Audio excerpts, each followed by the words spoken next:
strikes me, Nvidia first, lots of times first in doesn't win in tech. Usually the second one in with the better product. But Nvidia's got good products. And we also forget the fact that corporate clients design in a certain company's chips. And once they've done that, it's very, very hard to get them to switch to another manufacturer. I mean, look how long Apple spent with a lousy chip before it finally went to a good one, and then created its own. And we're seeing some other companies, not semiconductor companies, who are also trying to create their own chips. Has NVIDIA already swept the table, or do you think that it can any of these companies can be a real competitor? I mean, I love AMD. I love what they've done the last few years. I'm cynical about Intel, whether Intel could ever get back its old mojo. And I'm cheering NVIDIA. I mean, they stepped in at the right moment, and they got rich in the process. What do you think happens next? I mean, I think it is a tough lead to beat because NVIDIA is so far ahead.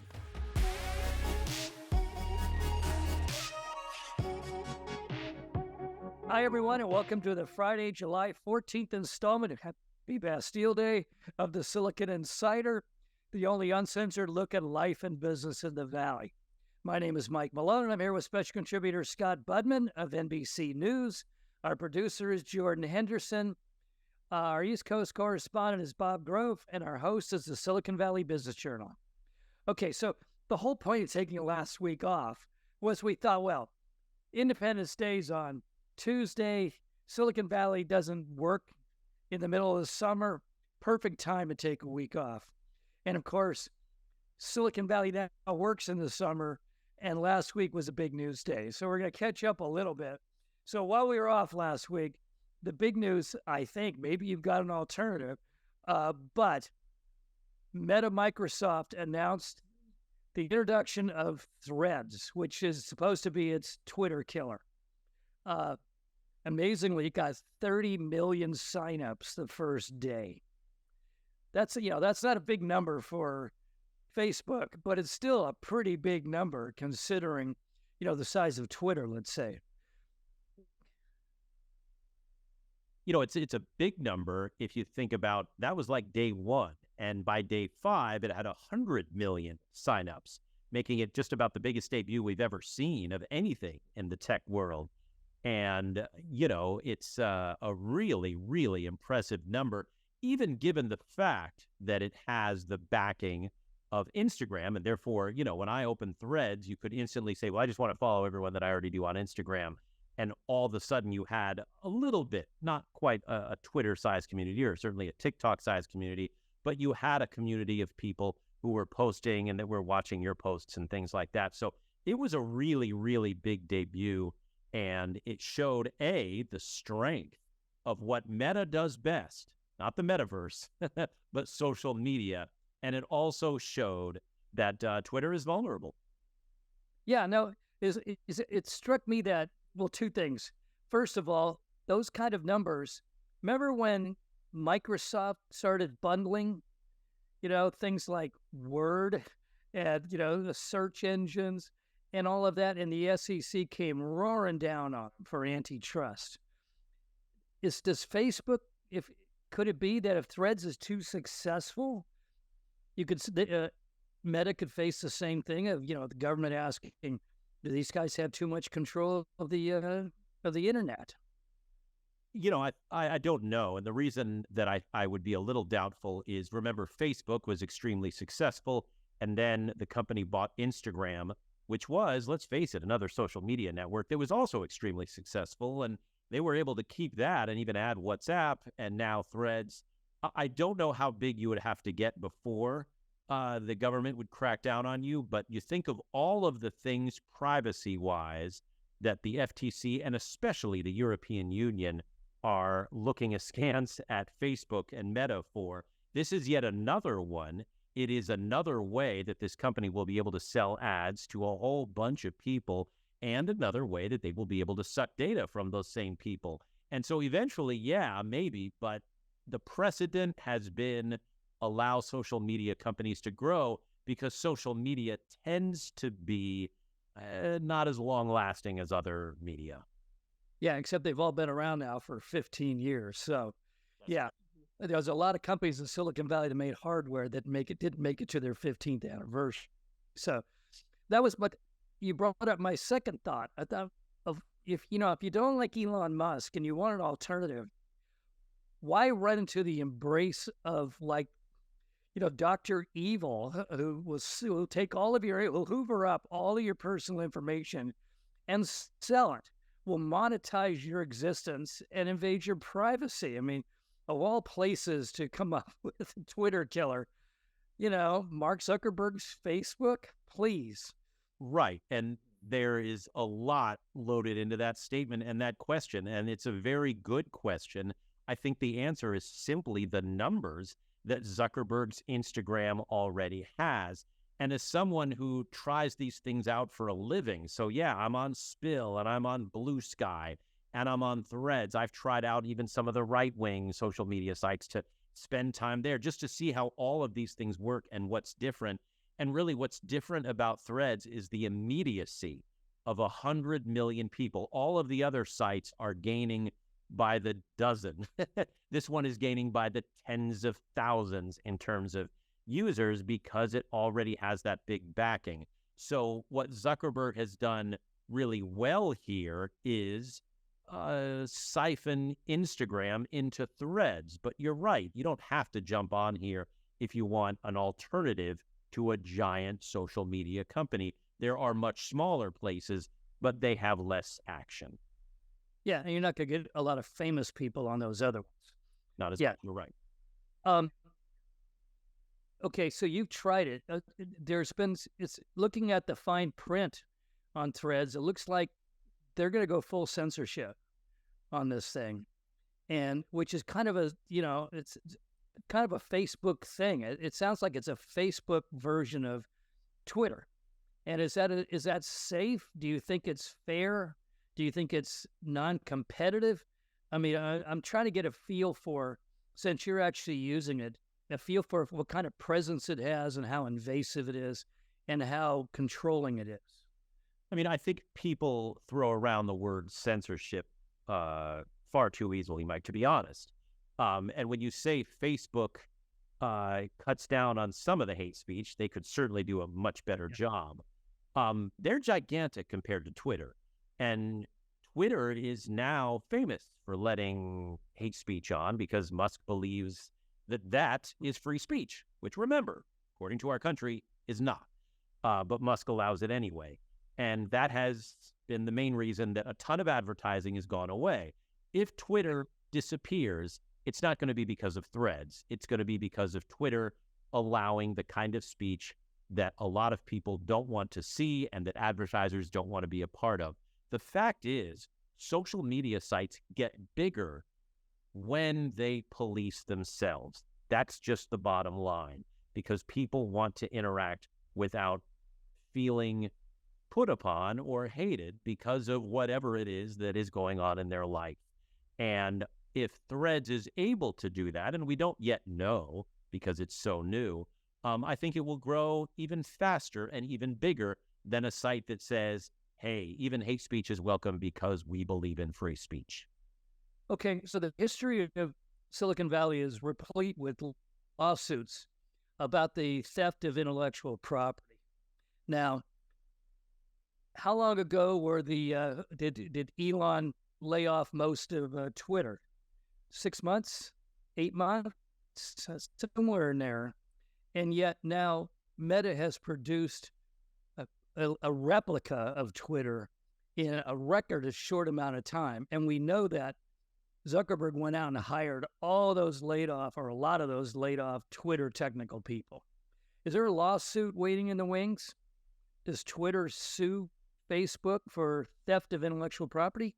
Well, so there is a threatening letter that already happened. Musk wrote a letter to Meta saying, hey, this is copying, this is theft.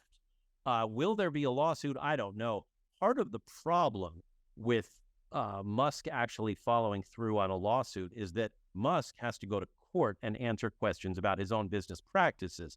And part of the problem of saying, hey, you took our former employees, is that cross-examination might be, hey, don't you owe those former employees severance pay? Are you illegally denying them the money they deserve? Why wouldn't they go somewhere else? And that would be embarrassing, not to mention perhaps hurtful to a lawsuit. So at this point, the threats are already there. They're out on paper. We had the cease and desist letter, but essentially Discovery may keep Elon from pursuing it. Possibly. And again, I don't know that it seems to me in the social media world, there is room for much more than one success story. You know, Facebook got so gigantic. And really, as someone who is on social media for the purpose of news, I find Twitter to be better than Facebook. How does that make sense? The audience is much smaller on Twitter, but in Facebook, it's really difficult to find news stories and people who want to talk about news. And I get it. Facebook is a gigantic place to talk about everything else that goes on in your life. Same with Instagram. Twitter is really largely about news. And there's room for even more than one place to do that. So as one social media site becomes known for something, it makes sense to try something else. And I think there's room for competition. Frankly, it benefits the consumer. And I look forward to us as consumers, as news generators, having more than one place to go to find what's out there. Yeah, it strikes me that Zuckerberg is borrowing from the Bill Gates playbook of 20 years ago. That as long as he can keep network and keep bundling this stuff using his same multi-billion user base, he's almost unstoppable. You know, the only thing that stops him is time and, and other factors, but not business side. I mean, Microsoft, I remember going out to dinner with, Mark Andreessen saying, how do you stop internet? How do you stop Microsoft? They're gargantuan and they're, they're going to take over the world. And this remember people in the Valley saying that. Right. But there was a difference in that Bill Gates was giving away for free what Mark Andreessen and Jim Clark were selling as a way to fund the company. That's not exactly what's going on here. Twitter is, for now, free unless you pay the blue check fee.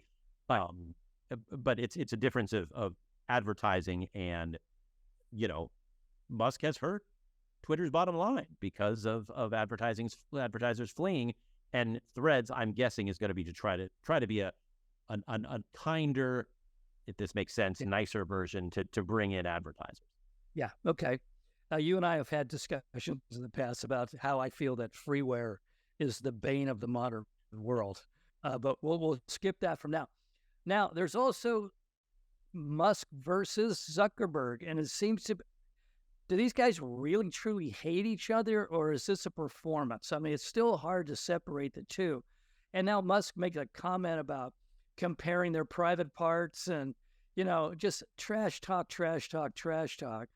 They both put out pictures of them, working out or practicing wrestling moves and all that. So maybe it'll be an MMA fight in the cage, but the octagon, but something doesn't feel right yet. Like this is all a pose, and then it ends up being a scam to, watch our virtual fight, on the web. I mean, I can't believe that companies will allow their CEO, insurance companies will allow the CEOs to go out and potentially, give each other brain damage. So, I mean, what's going on here? I mean, you have a sense how real this thing, we've had a week and a half to think about it. What do you think? I mean, it feels performative, to be honest, for largely the reasons you just said. I mean, the insurance and the safety and all that stuff make it feel performative. But, look, these people live different lives. They're not like you and I. These celebrities are not like you and me.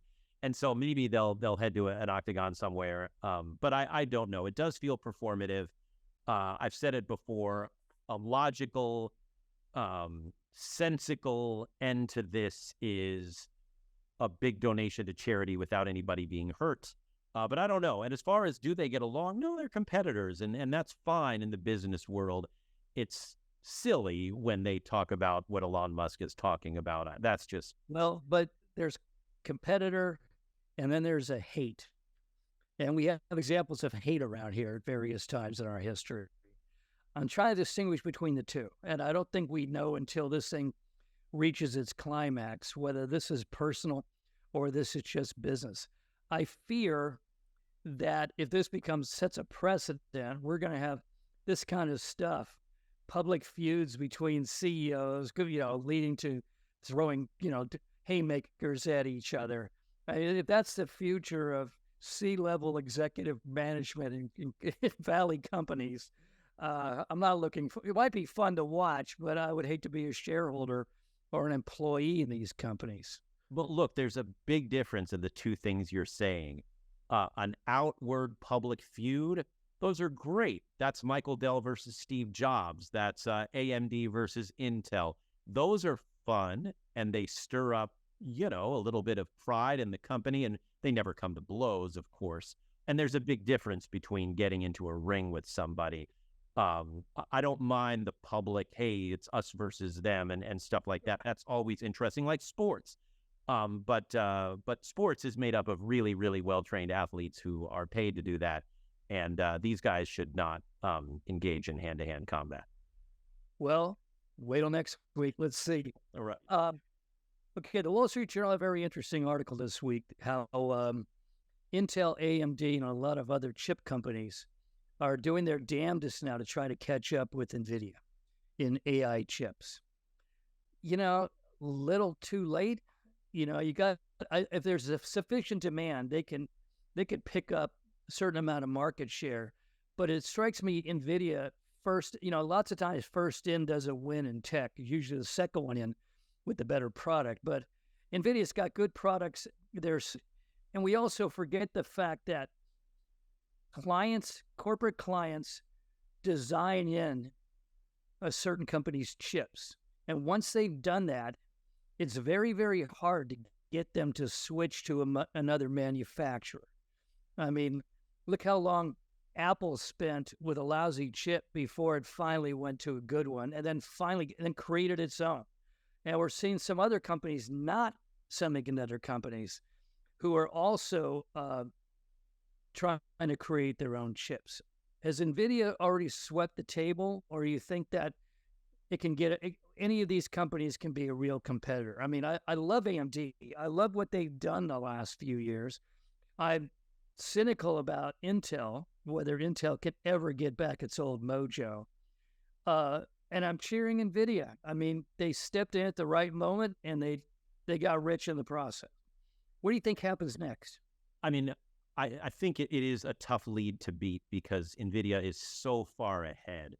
Product-wise, reputation-wise, look at the market value of NVIDIA versus the entire rest of the chip industry. I mean, NVIDIA is a $1 trillion company now, and they've done it by being way, way ahead. The only way that anyone can catch them is just the fact that this whole AI thing is, it's not brand new, but it has a long way to go, I would say. And so there is time for competition. But gosh, NVIDIA is so far ahead that it's involved in geopolitical negotiations, right? Like when China, is being denied AI chips, the one stock affected is NVIDIA. The other guys aren't even in the conversation. And they hauled out a guy, a C-level manager, to make the case. Oh, we've got to start selling to China. Right. And that's you're guaranteed to get at least some bad publicity doing that. But they're willing to do it. Well, and yeah, bad publicity. I mean, it's a gangster move, but my goodness, their stock price even since then is sort of new highs. I mean, NVIDIA is just destroying everybody when it comes to this. The only thing that can change is, companies sometimes slip up, or in a whole long time that AI is going to be developed and sold and all that stuff, other companies will pop up, including startups that we don't even know yet. Right. They will challenge NVIDIA's mantle, but they are really quite a bit ahead, I think. Yeah, I mean, the question is, does the AI chip market get so big and so extended from high-end to mid-range, even to low-end, that NVIDIA just can't cover it all, and doesn't want to cover it all, or can't meet demand? And that would leave, gaps in there that some of these other companies could fill in. but they would have since wouldn't be the flagship company. I mean, Intel was the flagship company of semiconductors for 45 years. Can Nvidia do that with AI chips? And do they take the high end? Do they take the middle, where the big money is, or they take the low end and compete directly with China, because China's only capable of doing basically the low end chips? I mean, there's some strategic questions Nvidia's got to be facing right now.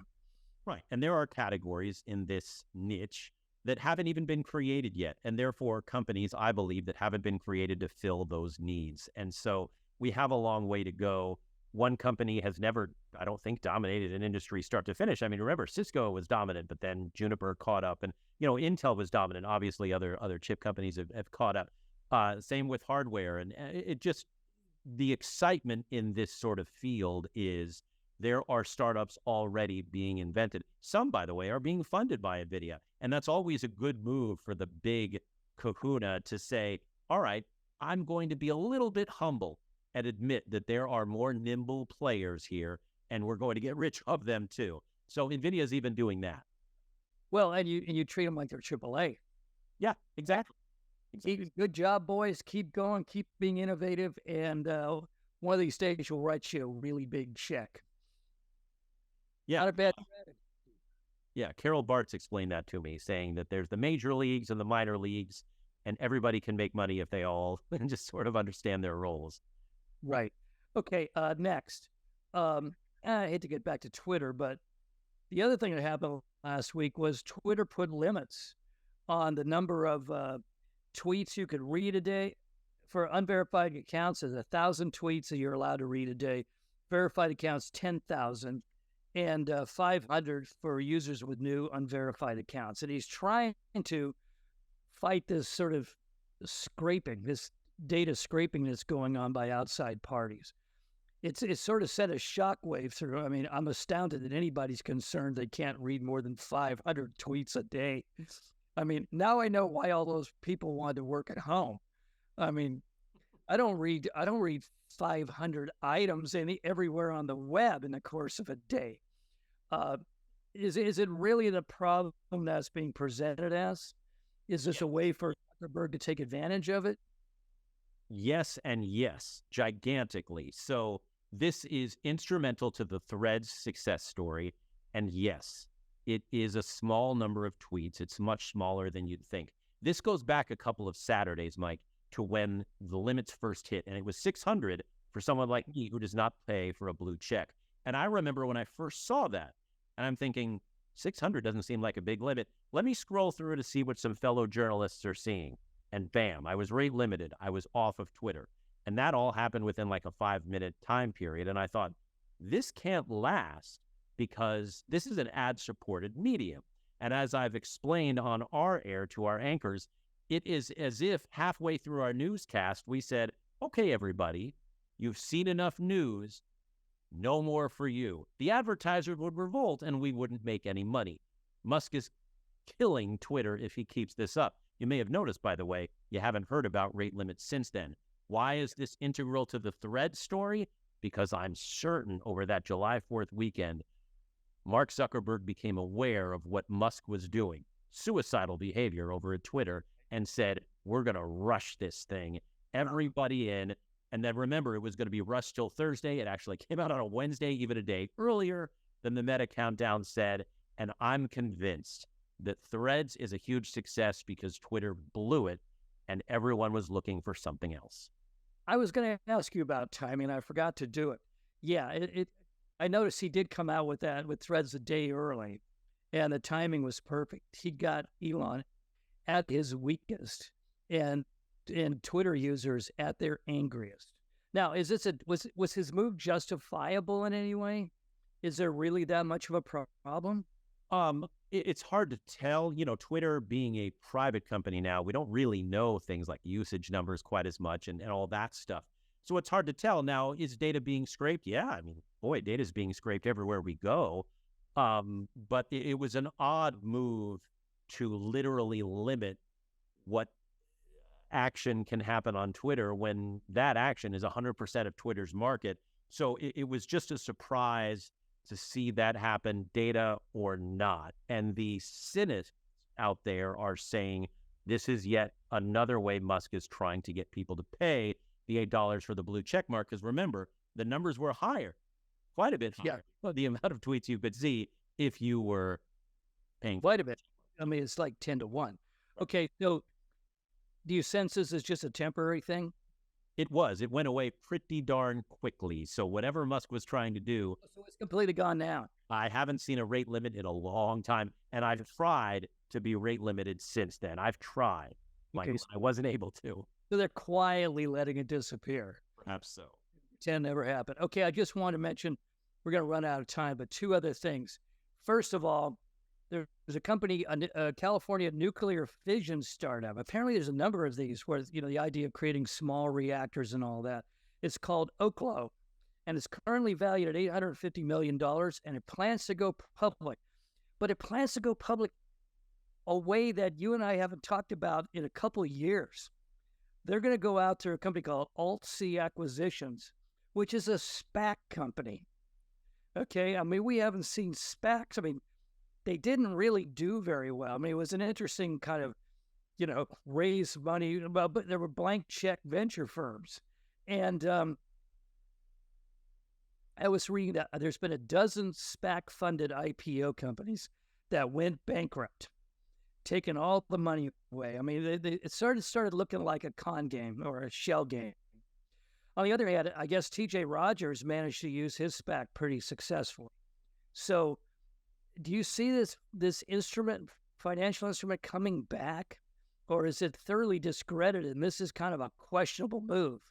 Yeah, I think discredit is the right way to describe this because SPACs didn't work. Does that mean all the companies didn't work? We don't really know. But one thing, and you even said it, there's a sneer on your face when you said SPAC, no matter what the company is. So I think part of the problem here, and this may be a terrible idea to go public through SPAC. Maybe it just wasn't meant to work.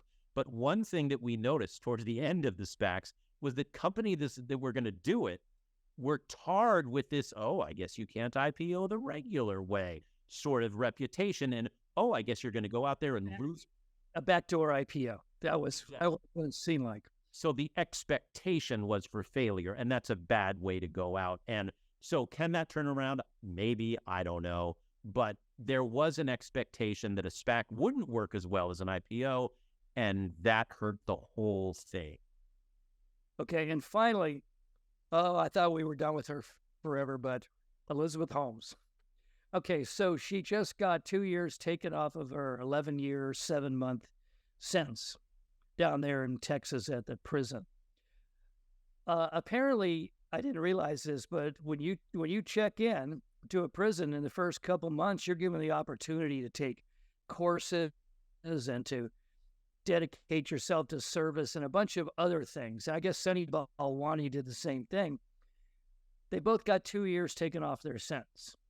And I thought, well, this is, when I originally read it, I thought, okay, that's just, the effect of publicity. But apparently it's a pathway. And we sort of predicted they would cut her sentence down a little bit. What do you think? Well, right. So first, to get that out of the way, this wasn't a privileged thing. It's apparently, lawyers tell me, you get 54 days off a sentence per year with good behavior. And this is sort of a predictive thing. And so it's 9 years now instead of 11. But if she gets into a fight or smuggles drugs or something that would be bad behavior, they claw that back and you have to stay the whole sentence. So the 2 years off the sentence, you're right, is something going in that you get assuming good behavior. Balwani's happened a few weeks earlier, but no one really noticed because he's not as famous as Elizabeth Altman. Watching it. Right. It was a big story when it happened to her. And but that needs to be explained, that this is something that, at least in the white-collar criminal world, is very common. So can she continue exhibiting good behavior and continue to reduce her sentence? Lawyers also tell me, no, that this is the reduction that would be there if she continues to show good behavior. But the minimum of her sentence that she'd have to serve is right about 9 years. Okay. Who knows if that changes? She's still fighting all these charges, but she's doing so from prison at this point. Okay. Well, that's it for now, folks. You can find us on the Silicon Valley Business Journal homepage, as well as on Spotify, Anchor, Google Podcasts, Apple Podcasts, and of course, YouTube. Have a great weekend and stay cool. We'll see you next week. Bye-bye.